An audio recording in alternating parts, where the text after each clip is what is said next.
First, I'd like to introduce Sirius Bonner. She is a passionate social justice leader and a noted presenter and facilitator. Her work focuses on the intersections between social justice issues such as racial oppression, reproductive justice, queer rights, health equity, anti-fat bias, educational equity, poverty, sexism, and liberation, recognizing that as we begin to untangle one issue, we can untangle them all. With a background in higher education nonprofits, Sirius is currently the executive director for Intersect, a gender justice organization in Oregon. Welcome, Sirius. Hilary Kinavey is a licensed professional therapist, coach, educator, trainer, and author.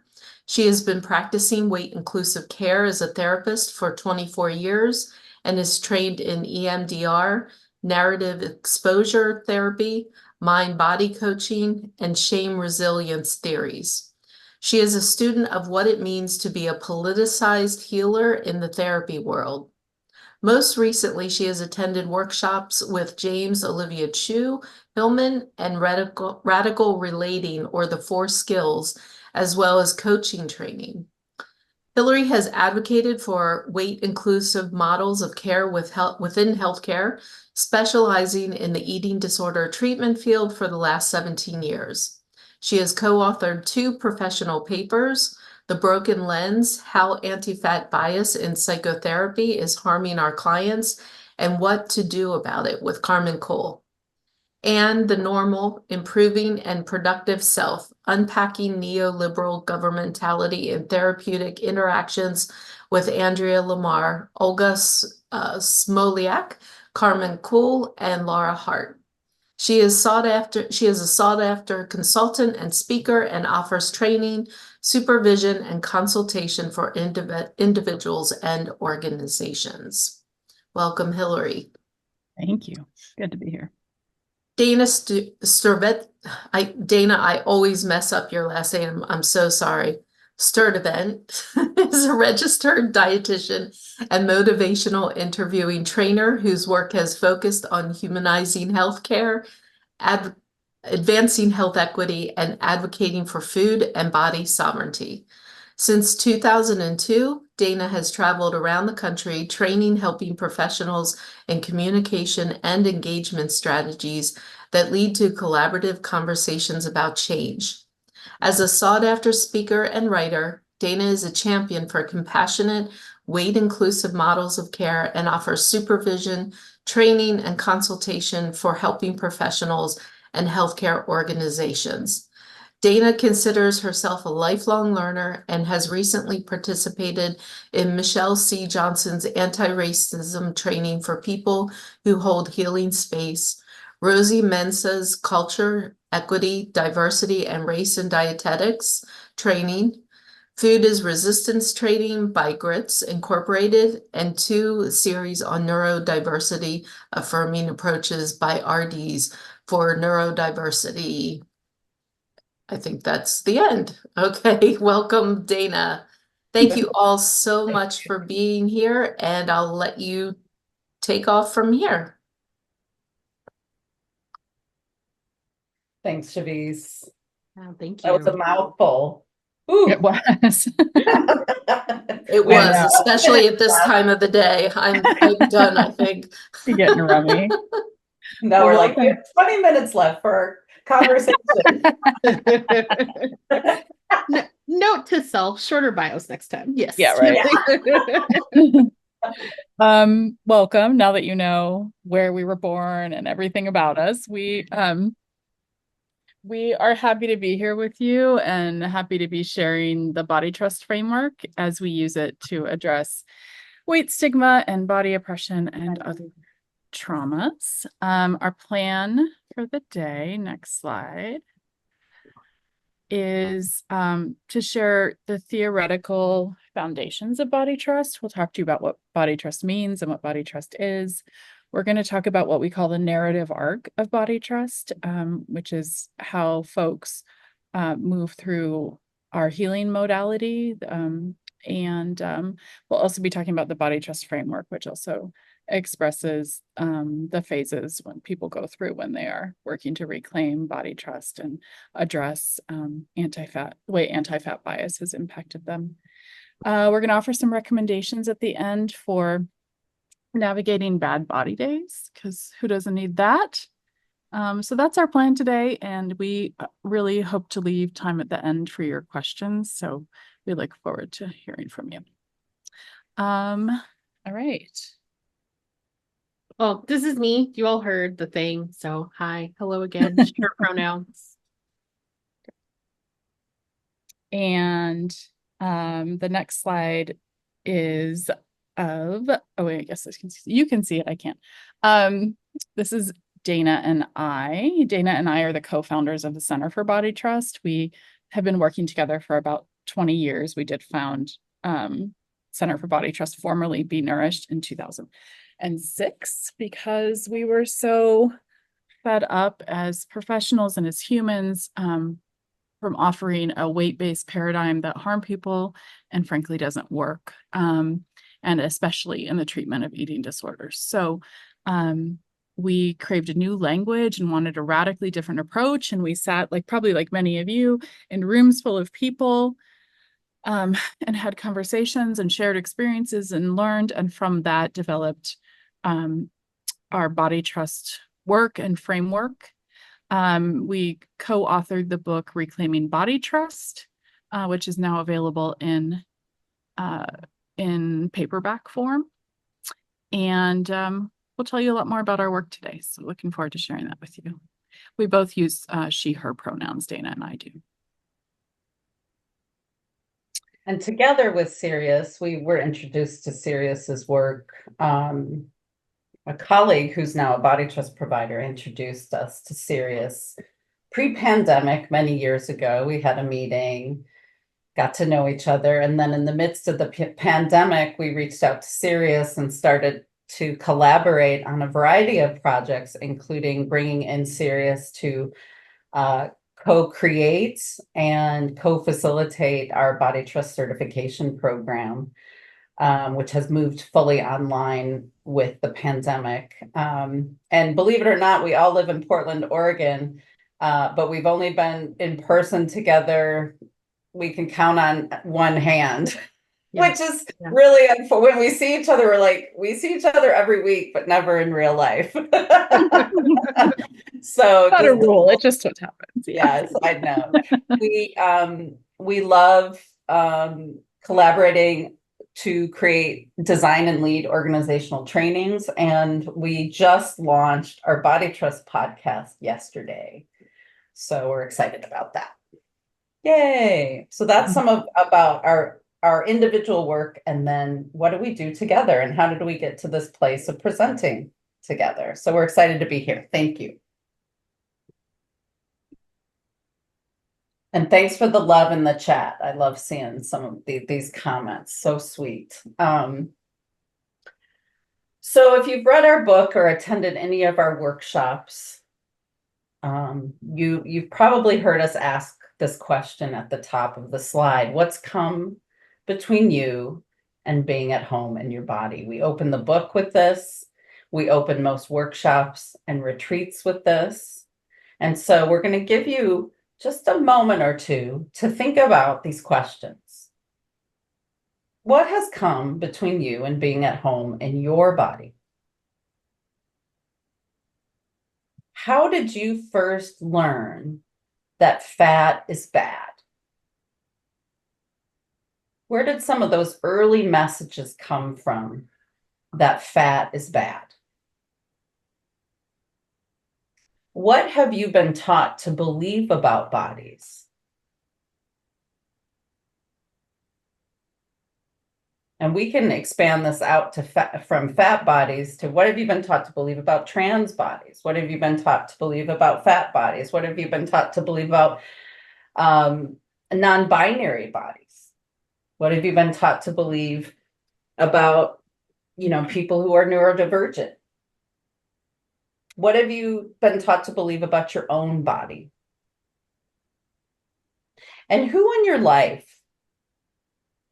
Who are the people in your life who have shaped your attitudes and beliefs about weight, about health, about food, about nutrition? And someone in the chat has said, it's so early, I can only speculate. Yeah.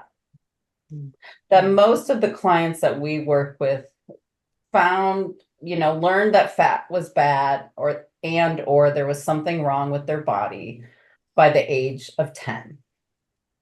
And if they're lucky, they get to 10. That's a really gross way to say that. Some people, we talk about reclaiming body trust, but some people feel like it was stolen so young that it's not even something that they're reclaiming. It's something that they're building because they never had it. Okay. I'm seeing like same issues about my old body. Yeah, what do we learn about aging bodies and old bodies?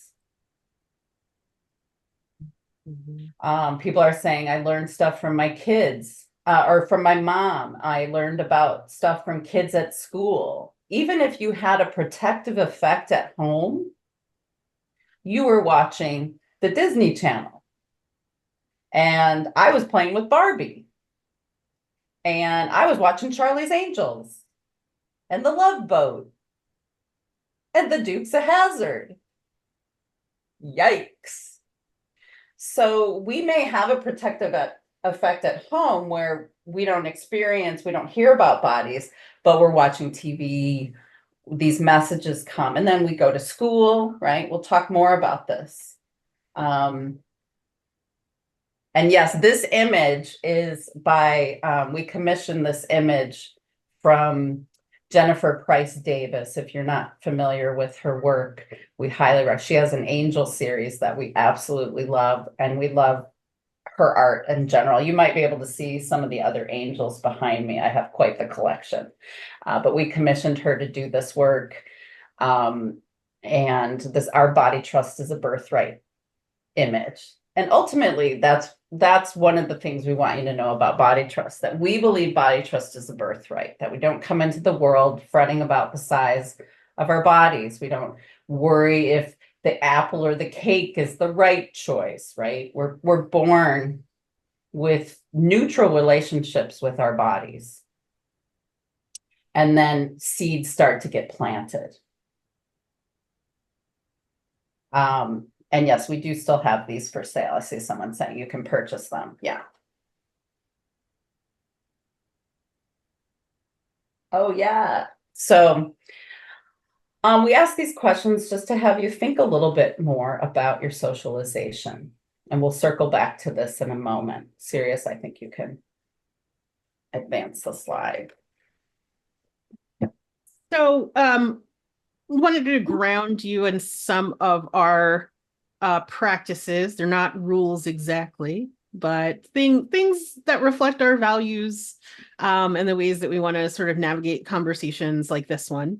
And I imagine some of you are familiar with this, but we don't use the O words, overweight and obese. We use them with quotes if they need to be used.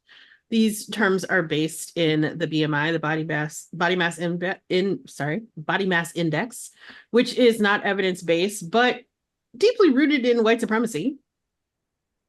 Racist origins, right? Use to pathologize and stigmatize certain bodies. We reclaim the word fat. There are many folks who are reclaiming the word fat. I often talk about fat being a neutral descriptive word like tall or short. And that it is a word that has been weaponized against many people for a long time. And that hurts people still. And some people aren't ready to reclaim the word fat. But I am, and we are. However, if fat is not a word that you're comfortable using, that's okay. We can talk about large-bodied people. We can talk about higher weight folks. We can talk about folks who are at the higher or lower end of the weight spectrum. There are some other ways to talk about people who live in larger bodies that isn't as euphemistic as, chubby's not euphemistic, I guess, but zoftig is the one that always sticks in my mind. So fat or some other descriptive words that again aren't sidestepping the actual truth of anything. So we just want to have a couple notes about thin privilege.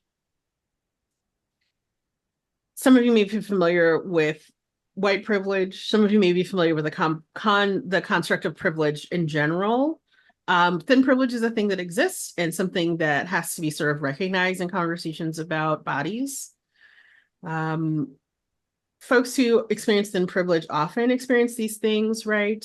They are not assumed to be unhealthy because of their size. Their size is not the first thing that people notice about them. People don't comment on your grocery cart at the store, right? Your insurance is not impacted by your size. Your clothes are reasonably priced, or it's easier to find reasonably priced clothes. It's also easier to find really expensive clothes, right? It works both ways. You can find your clothes at a local store. Even places that have plus size sections, they're often relegated to online only. The implication being we don't want you in our store. You don't necessarily receive suggestions about weight loss and diets from others. People don't fetishize you because of your weight. Or wonder why people would want to ever have sex with someone like you. You're more likely to get a promotion or a raise at work. And the media doesn't refer to your body size as an epidemic. Hilary, Dana, anything to add on this slide or the last one? I mean, I think. Go ahead, Hilary. Okay, I was going to say, I think this is a challenging concept, I think, for folks who have maybe really been tortured by weight stigma in their families or the world, and maybe even developed eating disorders because of that strong emphasis in their lives or the way that has been weaponized against them. And then sometimes people still recover into smaller bodies. And so we bring this up because we want to make a distinction between the lived experience of folks in small bodies versus large bodies, knowing that we acknowledge that many people in small bodies have still had their lives grossly altered due to weight stigma. You know, it has all of us hustling all the time. So just that note.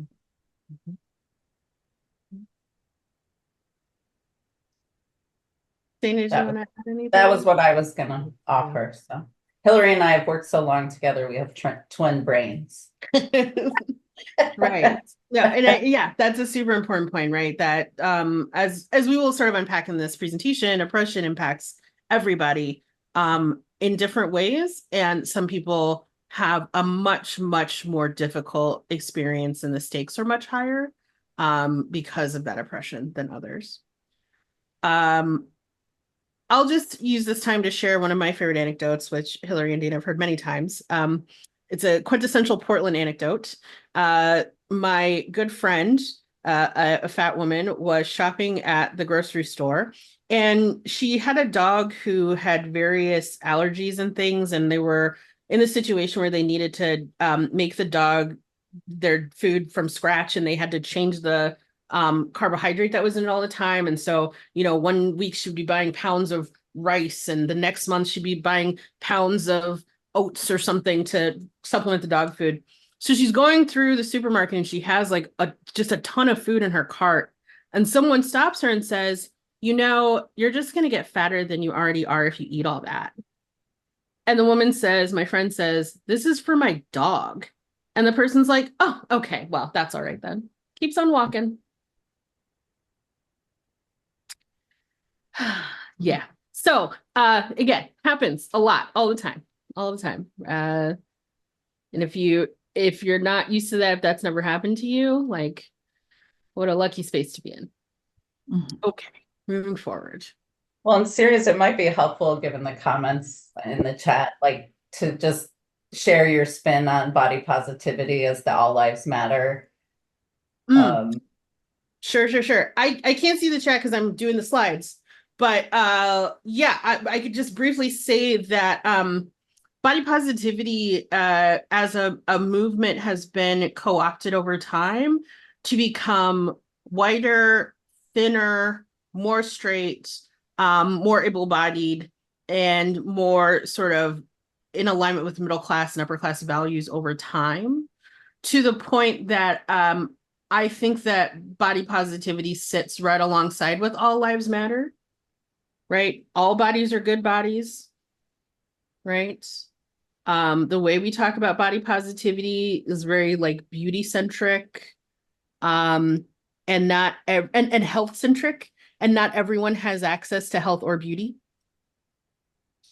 So body positivity is also kind of individualistic, right? There are other movements, fat activism, for example, that are much more about sort of ending oppression and building things for community. Body positivity is like how I feel about my own body. It's not to say that body positivity isn't important on its own or important as a step in a progression around people's thinking and values around body size. But it is important to understand the limitations of it, and it's quite limited, to be honest. But that's a different training for a different day. Feel free to connect with us if you're interested in going through that training. So let's talk a little bit about oppression. We start here in some ways because this gives us a grounding for understanding how these systems play a role in what we think about our bodies and others' bodies.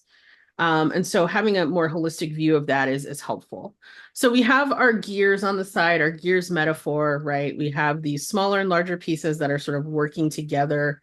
And the gears metaphor works because each piece turns the other piece, right? They create a bigger system. And in theory, if you can sort of disrupt one piece, you can disrupt the whole thing. It's not quite how it's worked out so far, but I'm going to keep picking at it. Keep doing that. But we have essentially sort of 4 layers. So we have our structural, systemic, and cultural. That's like our values, our norms, our societal expectation, our ways of thinking and being. And they're like broad social institutions like media and health services and government are sort of in this structural, systemic, and cultural layer. Typically, that layer is ruled over by the big 3. I like to call them the big 3: white supremacy, patriarchy, and capitalism, which we'll talk about in a second. But that's sort of, it all goes back to those. Then we move down into the institutionally organizational. And the institutionally organizational is important because it's where you can have some influence on what's happening in a given situation, right? This is your workplace. This is your church. This is the school board. This is the school that your kids go to. This is the parks. This is the organizations that you're on the board of or a part of or volunteer for, right? These are the places where you are participating in a much more hands-on way. And because of that, you could potentially shift what's happening within that institutional organization, whether you're in a leadership position with power or not. Just your presence there could potentially move something. Then we get down into the individual and the interpersonal, and that is about what happens between you and me, right? That's what happens between a couple of people. The challenge with this layer is that this is typically where our conversations around things like bias, racism, homophobia, microaggressions, etc., it sort of lives in this space and doesn't go beyond this space, right? Oh, don't pay attention to Larry, he's racist. Oh, don't worry about Uncle Gary, he doesn't like gay people, right? It's just about that individual, that person's perspective. And that's the only problem. We don't need to worry about that. That ignores the influence of wider systems of oppression and how these things they're working in tandem. Then we move down into the personal or the self. And the personal or the self is where you have your own private beliefs about yourself and your group. Your group can be kind of defined however you want to define it. It could be your family. It could be a racial group. It could be fat folks. It could be folks who have a similar sexuality to yours, however you define your people, this is what you believe about internalized oppression or superiority around yourself and your people. Right? So again, we have these layers, they all interact together, they create a much fuller picture about how systemic oppression operates. This is my friend, the oppression Kraken. We spent a lot of time together. He's with me all day, every day, I think, just right here on my shoulder. Over here is the sperm whale, because sperm whales are the natural predators to krakens. We're working on that graphic now. Stay tuned. But this oppression kraken is a helpful way to describe different kinds of oppression that we see. This is my favorite drinking game. I'm like, what kind of oppression is it? Because typically any sort of oppression that you see or experience will come back to one of the big three. Just a note about our conversation today. Many people locate conversations around fatness and body size in the capitalism, ableism leg. But it's also very true that actually it has roots in all of these, whether we're talking about the sort of, particularly in a Western United States context, the racist roots of sort of weight stigma, right? Sabrina String's work, some of you may be familiar with Fearing the Black Body.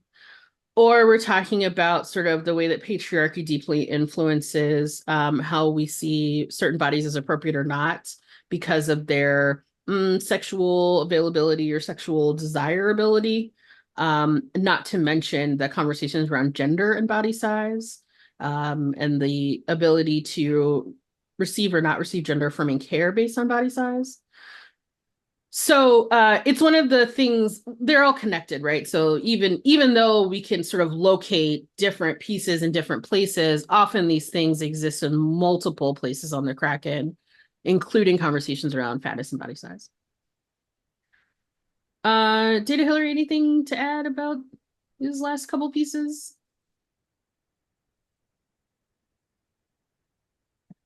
All right. I'm seeing a question in the chat. Do you want the questions ahead of or during No, the? I was just wondering if it would, because we're looking at that, but I think we can save it. I think we can save it. Yeah. I wondered if maybe it would be good to with the octopus, but I think it's fine. Okay. So I'm going to take a breath because I was doing one thing and now I've got to talk about the cycle of socialization. So when we started to do do a deeper dive into our anti-oppression work, and our teachers and mentors consistently put upon us that we must situate our work in liberatory frameworks and methodologies. And we're going to talk about those frameworks in a little bit. One that we lean on a lot in body trust work is Bobby Harrow's cycle of socialization. And when I was first exposed to this, it was such a great way to bring in a visual of how we are socialized and indoctrinated into really harmful beliefs about bodies. And if we think about Sonia Renee Taylor's work, she talks about body hierarchies and how we're all trying to get higher up on the ladder, so to speak. We're socialized into these hierarchies.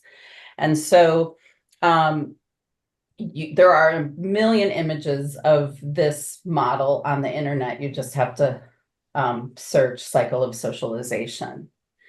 Bobby Harrow says this framework is important for understanding how we are born into a specific set of social identities. And those identities include gender, ethnicity, first language, skin color, economic class, etc. And then we're socialized by powerful sources in our worlds to play the roles that are prescribed by an inequitable social system. So we are exposed without question to a strong set of rules,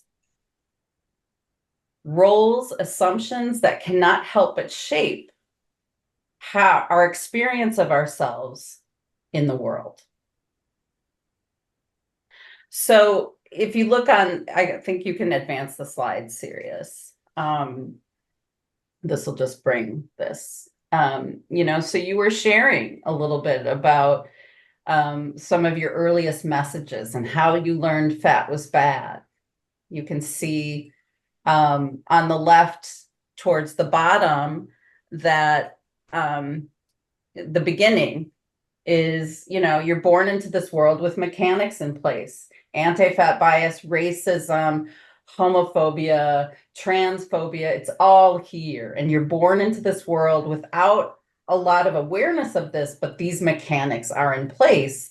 And then you have your first socialization by the people who are living in your home, and you're hearing grandpa making fat phobic comments or racist comments or transphobic comments, etc. And if you get through that period of time without much, then you come and you start going to school, and you go to church, and you start watching television, and you go to the doctor, and this socialization is reinforced.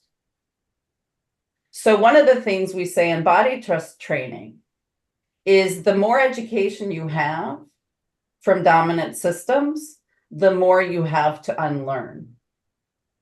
Because by the time we get to medical school, for instance, those doctors have been so socialized around fatness that they don't even think to question the biased medical data that they're getting handed down as solid science. We don't even think to question this. And then there's reinforcements in place: privilege and punishments, rewards, elite status.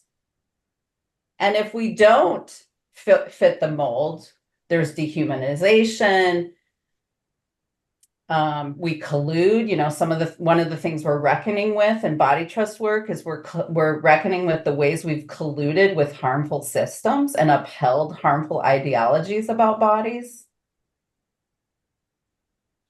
And so this can be a great framework for understanding. If we don't look at the ways we've been socialized, we're just going to promote the status quo.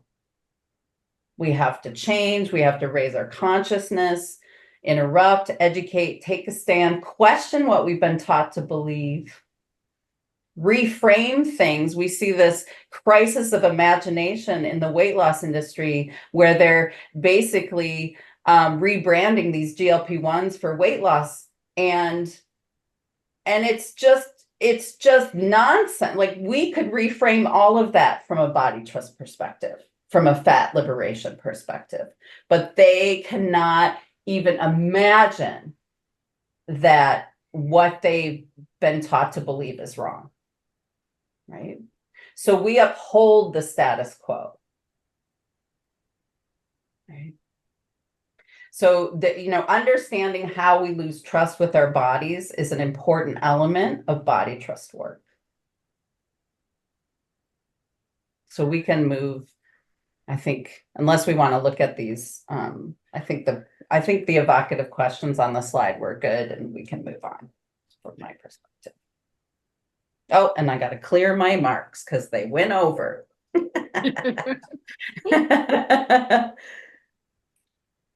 Okay. So am I doing this? Maybe I am. Probably, yeah. Okay.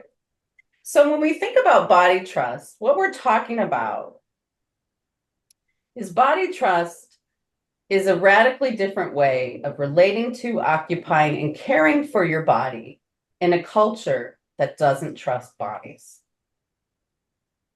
It's completely counter. It's a countercultural approach to this wisdom, in air quotes, that we've received about this stuff.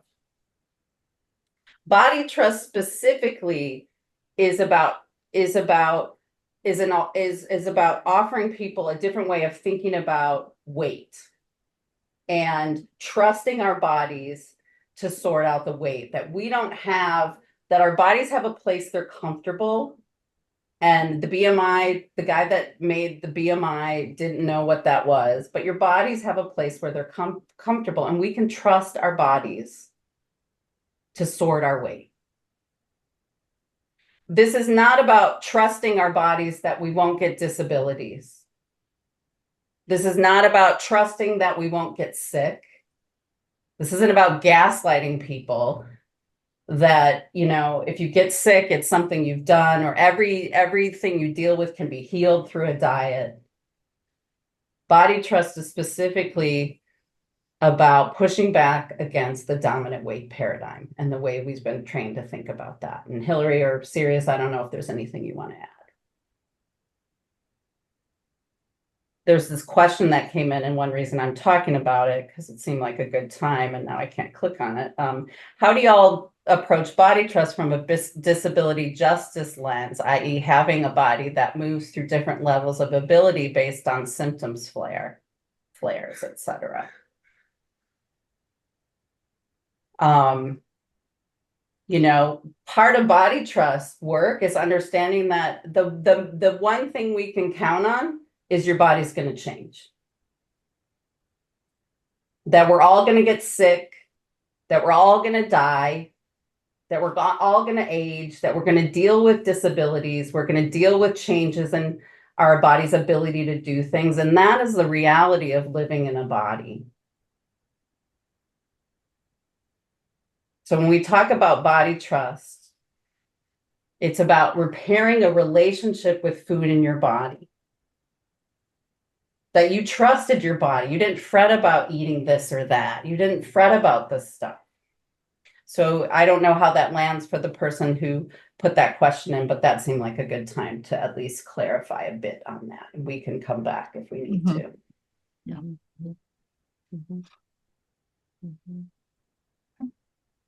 So you can advance the slide, Sirius. And I think this is the other one I'm doing, and then I'll be done and you can hear from somebody else.